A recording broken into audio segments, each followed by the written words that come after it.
प्रिय भाई और बहनों, आज का शुभ संदेश के लिए आप सभी को हम स्वागत करते हैं। जीवन जब होता उदास, होती नहीं जब आस, आती है तेरी आवाज, आ जाओ तुम मेरे पास।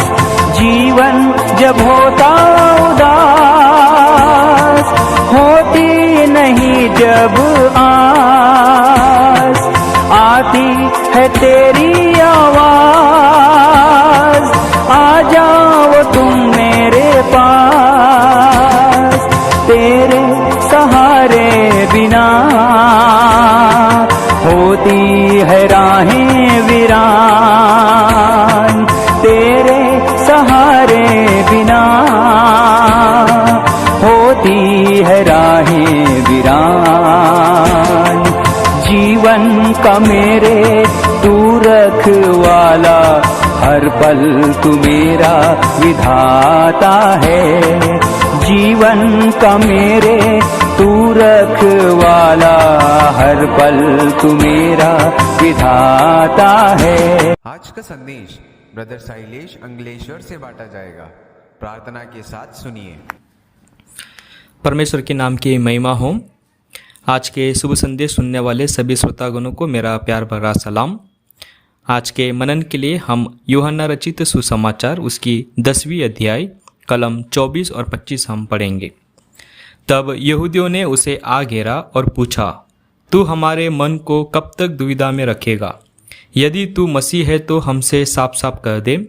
यीशु ने उन्हें उत्तर दिया, मैंने तुमसे कह दिया पर तुम विश्वास करते ही नहीं।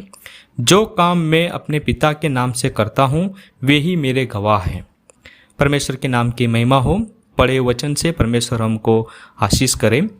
इस 10वीं अध्याय में हमारा प्रभु यीशु मसीह एक दृष्टांत को और समझाते हैं, जो चरवा और भेड़ों के बारे में प्रभु यीशु मसीह समझाते हैं।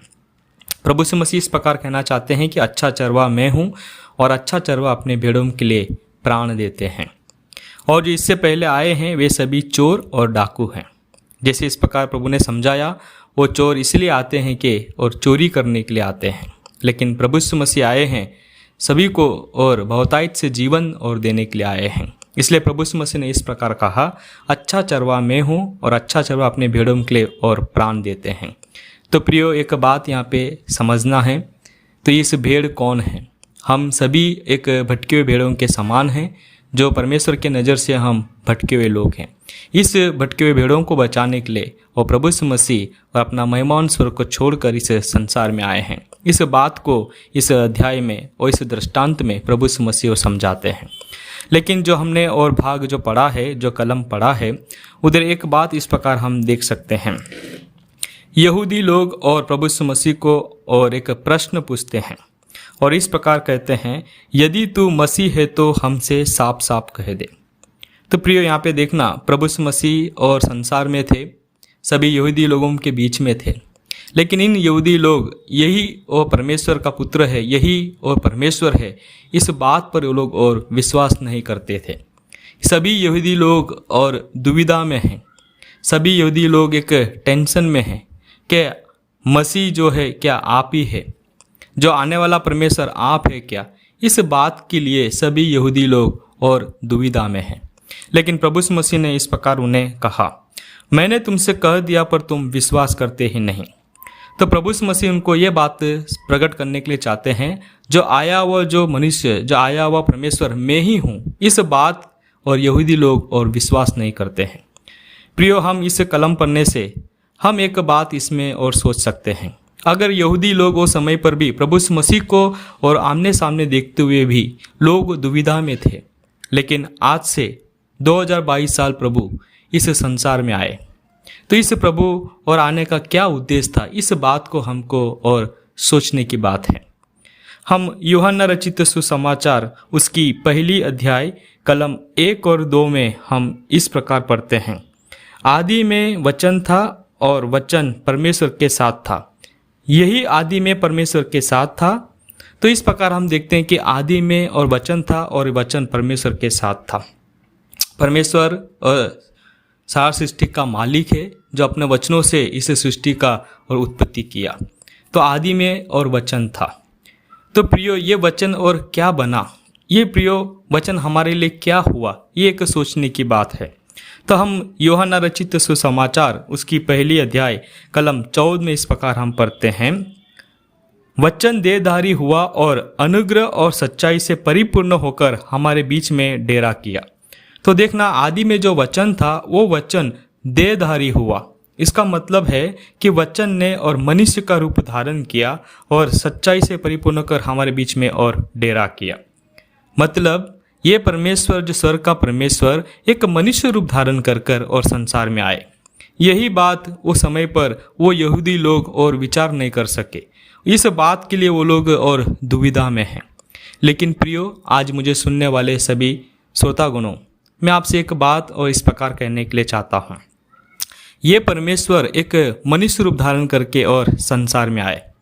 तो प्रभु यीशु मसीह का इस संसार में आने का और क्या उद्देश्य हो सकता है?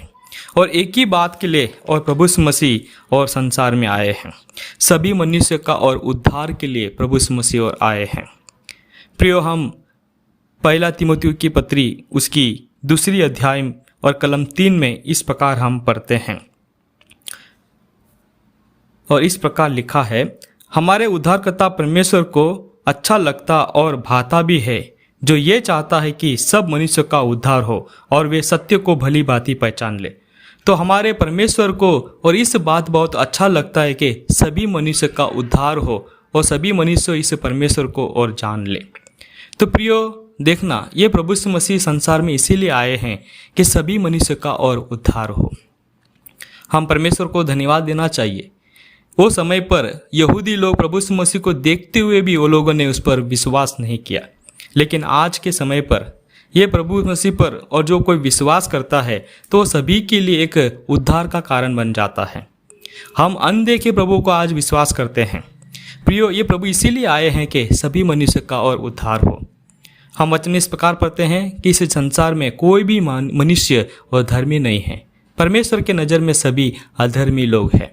लेकिन परमेश्वर इस बात को ध्यान में रखते हुए अपने पुत्र को ये संसार में भेजा कि इस पुत्र के जरिए सभी मनुष्य का और उद्धार हो जाए।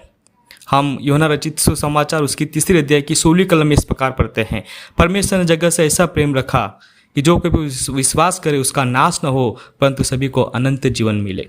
तो परमेश्वर की नज़र में इस बात प्रकट हुआ है कि पुत्र के जरिए सभी मनुष्य का और उद्धार हो, सभी मनुष्य को अनंत जीवन मिले। प्रियो, आइए हम परमेश्वर को धन्यवाद करें। ये समय पर इस कलम पढ़ने से हम इस बात को और थोड़ा और ध्यान लगाए, जो प्रभु यीशु मसीह के लिए और यहूदी लोगों ने और प्रश्न पूछा, आने वाला मसीह क्या तू ही है? इस बात के लिए वो लोग दुविधा में हैं। लेकिन हम इस बात को सोचे, आज से 2022 साल पहले प्रभु यीशु मसीह संसार में आए, सभी मनुष्य का पाप का उद्धार के लिए, सभी मनुष्य के पाप का निवारण के लिए प्रभु यीशु मसीह क्रूस पर हमारे लिए और मारे गए। प्रभु में कोई पाप नहीं है, प्रभु निर्दोष और निष्कलंक है, लेकिन मनुष्य जात का पाप का सजा अपने पे लेकर सभी मनुष्य को इस बात से प्रभु ने और छुड़ा दिया है। इसलिए आज कोई प्रभु यीशु मसीह पर विश्वास करते हैं और ऐसा मानते हैं कि सच में आने वाला परमेश्वर यही था और यही हमारे और पाप का उद्धार का कारण बना है, तो ऐसे मनुष्य का और पाप का क्षमा मिलते हैं और वो मनुष्य और उद्धार पाते हैं। और उतना ही नहीं, और उसके लिए एक अनंत जीवन भी और परमेश्वर ने रखा है।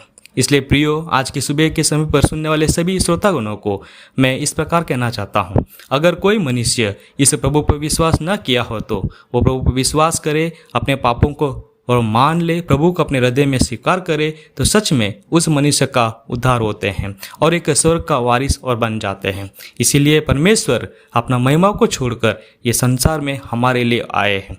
आइए इसे परमेश्वर को हम धन्यवाद करें। परमेश्वर के नाम की महिमा हो।